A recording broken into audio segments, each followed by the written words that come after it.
on the subject of the Palestinians. Here's Alex in North London. Alex, go ahead, sir. Hi George, I'm calling from North London. I've been listening to you for 3 months now. Okay. Never had the chance to speak to you. Okay. But I was just calling on. I was listening to you a couple of nights ago, and you were talking to these people, and they were saying that Israel, the Jews, did not have the right to gain Israel from the Palestinians. And I was just saying, throughout history, the Jews have been persecuted, obviously from the Holocaust, and we were granted Israel as a result of this. And I feel that granted by whom? We were granted from Britain and other countries. Granted us that. Well, what right did Britain have to grant you somebody else's country? Well, it's due because we lost 6 million people. No. I'm not arguing about that. I'm going to come on to that. But what right did Britain have to grant you somebody else's country? We had the right because we lost 6 million people and we did not have a home. Well, yeah, I'm going to ask you for a third time. What right did Britain have to grant you somebody else's country? Well, they didn't. Well, they were giving us the right because it was they were basically gave us because of the.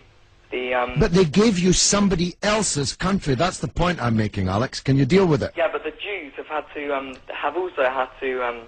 They've dealt with this throughout history. Well, Alex, I don't know if you came on with a script and you can't deviate from it. Can you please answer that point? And we'll come to the Holocaust and who was responsible for it and who should have paid and what they should have paid for it.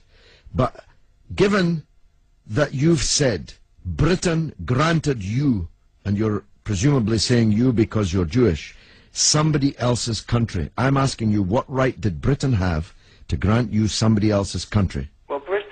Britain, you could say they didn't have a right, but they came in and dealt with us and with the Jews having lost all these lives, and they basically granted us this land. Okay. Well, I see I'm getting nowhere on this, Alex, so let me deal with your overarching point. Maybe you're just not equipped to deal with the principal point that I have made.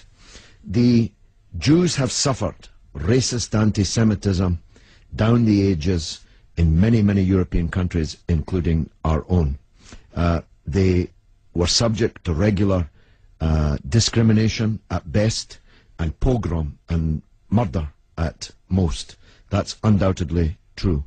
The one place in the entire world that Jews were neither discriminated against nor subject to pogrom was the Muslim world. In fact, so much was that the case that when Christianity came back to power in Spain, in Andalusia, in the western extent of the Islamic Empire, when the Muslims left, the Jews left with them because they feared the Christian anti-Semitism which would be unleashed in the wake of the departure of the Islamic civilization in the West.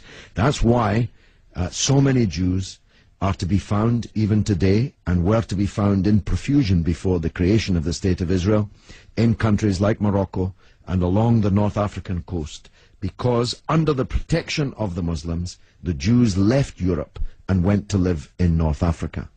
The Palestine that was wiped off the map when Britain granted you somebody else's country had Jews living side by side with Christians and Muslims for century upon century without the slightest trace of discrimination or violence or pogrom. So, what's happened is that Christian anti-Semitism in Europe, which massacred 6 million Jews in the greatest crime in human history, was paid for not by the Christian countries of Europe that either practiced or turned a blind eye to that anti-Semitism, but was paid by the very people who were completely innocent of that Holocaust, who had never persecuted the Jews, who had never pogromed the Jews.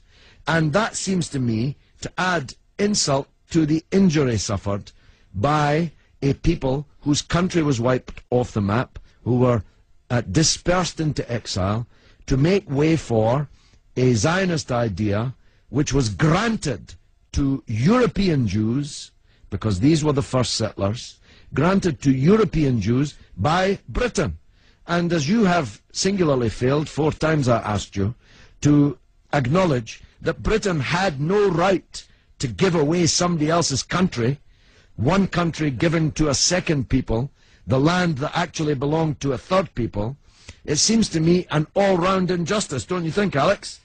Yes, I agree that they didn't so much have the right, but they were stepping in after the Holocaust to grant it to the Jews. But it was long before the Holocaust that Britain stepped in. Britain stepped in 1917 with the Balfour Declaration made by the British Minister Balfour on our behalf to a group of atheistic Zionist Jews. I make the point about atheism because it's now claimed that this is some biblical land right, as if God was an estate agent. The men to whom Israel was promised were atheistic Jews. They were not only not speaking for all Jews, they represented at that time in 1917 a tiny proportion of the world's Jews. Most of the world's Jews supported communist or socialist parties and ideas at that time.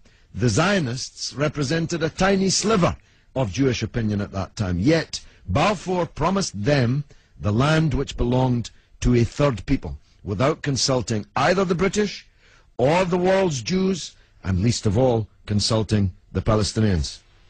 Okay, well, thanks very much for talking. Okay, Alex, thanks for listening, my friend.